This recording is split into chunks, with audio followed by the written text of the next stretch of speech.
ताजमहल या तेजो महाल है 17वीं शताब्दी का बना हुआ मकबरा या फिर 12वीं शताब्दी का बना हुआ शिव मंदिर। क्या है ताजमहल की असली सच्चाई? आखिर ताजमहल के तहखाने में बंद 22 कमरों के अंदर कौन सा राज दफन है? नमस्कार दोस्तों, स्वागत है आपका YouTube channel DG next news facts के एक और खास वीडियो में, जहां हम ताजमहल से जुड़े सारे रहस्यों को उजागर करने की कोशिश करेंगे। तो चलिए शुरू करते हैं। एक और जहां वाराणसी के ज्ञान व्यापी मस्जिद के अस्तित्व को लेकर विवाद खत्म भी नहीं हुआ था, कि वही दूसरी ओर दुनिया के 7 अजूबों में से एक आगरा के ताजमहल का अस्तित्व भी विवाद के घेरे में आ गया है।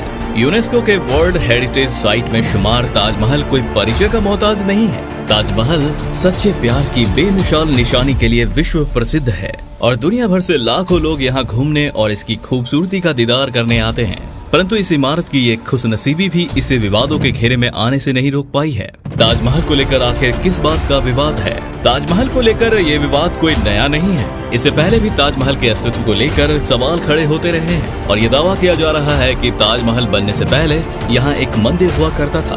कालांतर में कई बार इस मुद्दे पर जांच को लेकर मांग उठी, मगर मामला जैसे का तैसा को पड़ा रहा।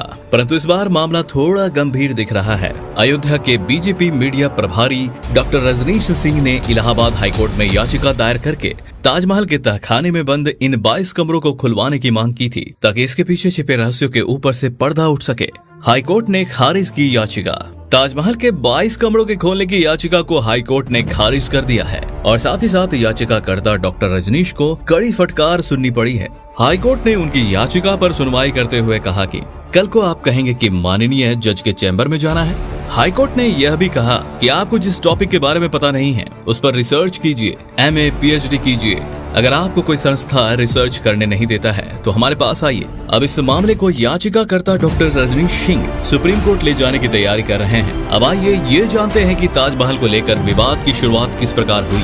ताजमहल के विवाद की शुरुआत याचिकाकर्ता की थ्योरी को सपोर्ट करते हुए कई साल पहले एक किताब भी लिखी गई थी। उस किताब ने सबसे पहले ये दावा किया था कि आगरा में ताजमहल की जगह एक मंदिर हुआ करता था। पुरुषोत्तम नागेश ओक द्वारा लिखी गई उस किताब का नाम था ताजमहल द ट्रू स्टोरी। उन्होंने अपनी किताब में कहा था कि ताजमहल वास्तव में तेजो महल है, जिसका निर्माण 1155 में किया गया था। उनके मुताबिक तब वहाँ पर एक शिव मंदिर हुआ करता था। इसके अलावा PN ओक ने बादशाहनामा के 2 पन्नों का अंग्रेजी अनुवाद किया था, जो शाहजहां की जिंदगी की पूरी क्रोनोलॉजी बताती है। शाहजहां के दरबारी लेखक अब्दुल हमीद लाहौरी ने ही बादशाहनामा लिखी थी। उस अनुवाद से ये पता चलता है कि वहाँ पर राजा मान सिंह की भव्य हवेली हुआ करती थी। उस समय उस हवेली का स्वामित्व मान सिंह के पोते जय सिंह के पास था।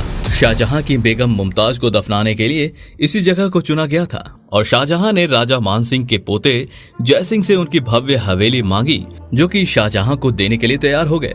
इससे पहले 70 के दशक में PN ओक ने ताजमहल पर एक और किताब लिखी थी। उस किताब का नाम था the Taj Mahal is a temple palace, जहां उन्होंने किताब ताजमहल द ट्रू स्टोरी में ताजमहल को एक हवेली मान रहे थे। वहीं अपनी दूसरी किताब में उन्होंने ऐसे तर्क रखे जिसके आधार पर वे ताजमहल को एक मंदिर मान रहे थे। करीब से ऑब्जर्व करने और उन पर उठ रहे सवालों के आधार पर उन्होंने ये तर्क रखा था। ये सवाल कुछ इस प्रकार थे। सवाल नंबर 1, ताजमहल संगमरमर की जाली में 108 कलश क्यों बने थे? हिंदू मंदिरों में भी ऐसी परंपरा देखने को मिलती है। सवाल नंबर 2, मकबरे में जूते चप्पल उतारने की मान्यता नहीं थी, लेकिन संगमरमर की सीढ़ियों पर क्यों? सवाल नंबर 3, ताज और महल संस्कृत शब्द, मकबरे को फिर संस्कृत नाम कैसे दिया गया? अब PN ओके ने अपनी किताब और कुछ तथ्यों के आधार पर 2 बातों पर जोर दिया था। पहला तो ये कि ताजमहल असल में तेजो महल था और दूसरा ये कि वहाँ पर शिव मंदिर था। लेकिन उनके इन्हीं तथ्यों को कोर्ट से कभी मान्यता नहीं मिली। साथ ही कुछ ऐसे भी किताबें लिखी गई थी जो PN ओक के दावों के विपरीत थी। एक ऐसे ही किताब थी ताजमहल द इल्यूमिनेटेड टॉम्ब, जिसके लेखक थे बैगले और देसाई। उनकी वो किताब भी उन्हीं फैक्ट्स के साथ लिखी गई थी। वहाँ भी ये बात कही गई थी कि जय सिंह से ही शाहजहां ने एक हवेली ली थी। इस किताब में बताया गया है कि ऐसे कोई भी सबूत या प्रमाण नहीं मिले हैं जो साबित करते हो कि कभी भी आगरा में ताजमहल की जगह कोई दूसरी धार्मिक इमारत थी। इसी बीच एक और तथ्य सामने उभर कर आया है, जिसमें औरंगजेब के पत्र का जिक्र है। ताजमहल सन 1653 में बनकर तैयार हुआ था। उस पत्र में औरंगजेब लिखते हैं कि अम्मी के मकबरे की मरम्मत कराने की जरूरत है।